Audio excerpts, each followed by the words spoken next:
Welcome, guys. Welcome, Tainers. Another week, another preview. And this week we're playing Adelaide. It's an interesting one to think about. I'm flying to Adelaide. I haven't been to Adelaide before. I'm pretty excited about it, to be honest. I know Adelaide's been in pretty poor form lately, and that's been much publicised. You know, from pillar to post, the media's been hitting them, been talking about how bad they are, how they're done, how they're finished, their coach should be sacked. That reminds me of us, 3 weeks ago before Brett Ratton came in. So a lot can change in 2 weeks, a lot can change in 1 week. So facing the Crows, coming off a rebound after they've lost to Carlton, is going to be a tough ask. It's going to be a tough ask. We've never won at Adelaide Oval. We've not beaten Adelaide since 2011 when we beat them by over 100 points or close to it, and I was there in Melbourne. We haven't beat them in 9 attempts. They've got all sorts of streaks running against us. They've been a team that we've often not gone well with, when we've played them. Even when we've been playing well and they've been playing poorly, we've come up against them and they've somehow found a way, whether it's Tex kicking 5 or we turn Jenkins into an A-grader when he's not, or Sloan gets off the chain. There's always some player. Eddie Betts is back in this week. He's another one that causes a lot of problems. But going into this week, I've got a different sort of feeling about it. I feel like the boys don't care about the past anymore and they want to make their own future. They want to make a statement. And I think this is the best place to do it. We don't win interstate often. So it would be a nice treat for me, because I'm flying over Adelaide on Saturday, to get a win. Let's go through some of these changes. So for us, Josh Battle's in and Blake Acres is out, which was kind of suspected after he hurt his shoulder during the game last week. A bit unfortunate because I thought he was in pretty good form. His pressure was really good. He came on after he hurt his shoulder and he laid some important tackles in that last quarter when we took over. So no doubt him coming back on helped us get that win. Josh Battle, though, he comes back into the team. Interestingly, though, he's marked as a forward, which I'm kind of excited about. Clearly, Ratton doesn't want to play too defensive, and I think that's one of our reasons why we've been battered against Adelaide in recent times, is we've been too defensive against them, and we need, teams that go at them do well. And, Hawthorn's a team that's historically gone really well against Adelaide in Adelaide, and Brett Ratton was assistant coach when that was a big thing. So hopefully he knows, the game plan for Adelaide more than Richo does, and I'm pretty keen to see how that goes. Let's go through the change. So yeah, Josh Battle listed as a forward. I think that's a good change. Aggressive. The back line, although we conceded over 80 points last week, I thought held up pretty well, particularly the second half. The first half, Melbourne got off the chain a little bit, but second half I thought was a lot better. Going to this game, I don't know. I don't sense any sort of complacency from the guys. Brett Ratton's done a Thursday night training, which he never usually does. It's something new. We're playing on Saturday night, so training at night is a thing that he wanted to do, and I think that's a really good change. You don't have to do a Thursday morning training when you're doing a Saturday night game. He's actually trying to simulate the conditions. It's going to be cold in Adelaide. It's cold here. Similar sort of setup. So I'm kind of excited to see what happens. I think a lot of the players that have been down this season are starting to pick up form, in Bruce, in Membry, in Billings, in Gresham, in Loney coming back, even Ben Long doing really well last week. So I think there's a lot of ups for us. And the good thing about this game is that although there's a bit of pressure riding on it, in that if we lose, I don't think we can make finals. But if we win, we go level on points with Adelaide, who are 8th. We go level on 8th, and we're playing Adelaide, who's in 8th. This game is essentially a final. We need to play it like a damn final, and I hope the boys come out and silence that crowd, because I think the one thing going in our favour is that the crowd won't be huge. Based on their recent form, I feel like the crowd will be less than what we expect, and that might work into our hands. If the crowd is less vocal, we can get, silence them a bit more, and we can work our way into the game. But the first 10 minutes is also, it's critical. Adelaide are known to start fast when they're on top at Adelaide Oval, but we need to stop that. I might go through some of these comments. Just FYI, guys, I've got food on the way, and I thought it would take a lot longer to to deliver it. It's actually, they're already on their way. So I might either have to duck out or cut this short, but we'll see how we go.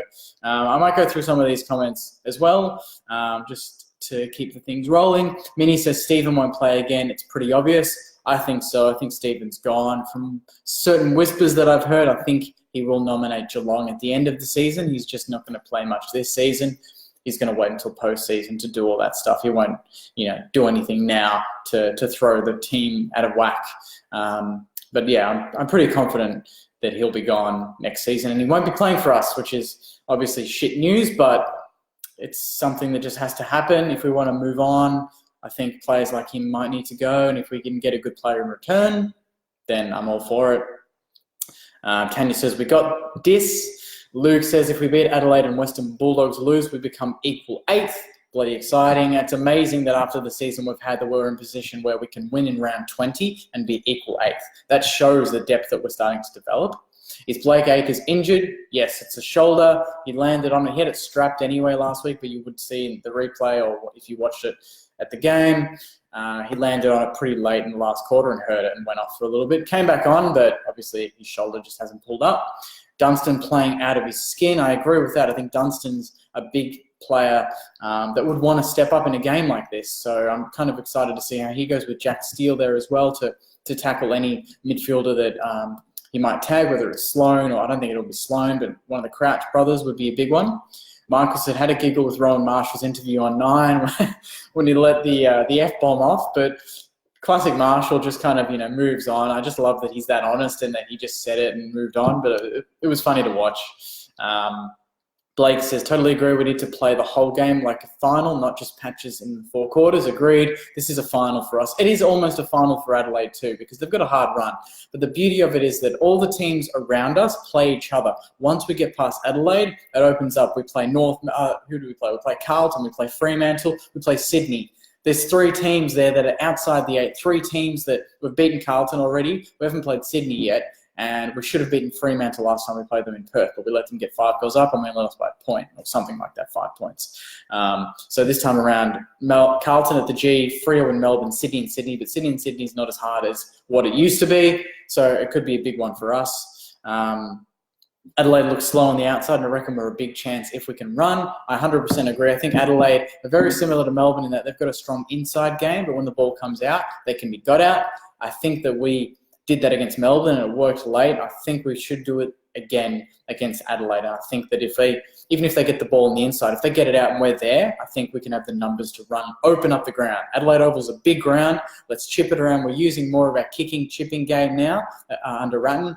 I want to see that more because I think we can expose Adelaide big time. If we're switched on and we run and we're effective going inside 50, which we have been the last 2 weeks. We've been very effective. We should win against Adelaide, says Praz. Matthew says, Bartel looked great at training. Lovely kick, great hands. Rowan says, Carlisle is getting better each week, which is good to see. Membry and Bruce are playing great as well. David says, Ratton has the desire and knows what he wants. Like Saints want is what we need. Pearson long are gone. Ryder to Saints. I haven't heard that one, but Paddy Ryder to Saints could be interesting. Andrew says, need to reduce sloppy turnovers. Agree with that. Spike says, forward line. Hasn't said anything after that. He just said forward line, but I'm going to assume he's saying forward line is starting to click into gear. Grant says Adelaide is a small forward line, probably why Battle doesn't need to play back there. And Daniel says, Battle up forward, do you think he will stay there? I think he will, depending on how the game goes, but I think this shows that Ratton wants to start the game in an assertive way. He doesn't want to be defensive at the outset. He'll do it if we need to, but I think for the first quarter, let's go all guns blazing. Membry, Bruce, Battle, Gresham, Loney at their feet with Long and Hind, and let them go to work. I'm super excited for this game. I think this is as good of a chance as we can get against Adelaide. It's going to be a tough game because they are going to respond. They're going to come out guns blazing, no doubt about it. But I think that the boys have this newfound confidence that it doesn't matter if it's at home or away. And I think they should pride themselves on knowing that if we win against Adelaide, we go equal 8th. It's our first interstate win, big interstate win. We beat the Gold Coast, but first win in Adelaide for 9 years or however long it's been, against a team that's had the wood over us for a long time. So, what better way to do it than this week in round 20 when season's on the line. This is where players have to stand up. And Adelaide don't look like they want that 8th position. Let's fucking take it from them. I'm going to leave it there, guys, because my food is around the corner. I'm starving. But keep the comments coming. I'll respond to them when I can. I'm flying over, so it'd be good to know if anyone's flying over or if any of you guys are in Adelaide, you're going to be at the game. It'd be good to say hi. But yeah, I'll be flying over Saturday Arvo and then going straight from Adelaide Airport straight to the game, hopefully for an awesome win. I haven't been interstate since the Fremantle game last year, I think it was. Might have been the Fremantle game. Although the Geelong game feels like interstate anyway. They're like a different... it's a different world when you go to Geelong, but they haven't been to Adelaide, so it'll be exciting. A few more comments, actually. Let's see. Grant says, 3 marking targets up forward is a good move. Paul says the kid is an absolute gun. If not for injury, would have been top 10 easily in his draft, and that's in reference to Vitel. Long gifted another game. Rubbish. That I don't agree with. I think Long had a very important game last week. I thought he played really well. Tanya says, need to drop our dead weight, a.k.a. Nunes. I agree with that, but maybe Nunes can do another tagging role in one of the runners. There's my food. So on that, guys, I'm going to leave it there.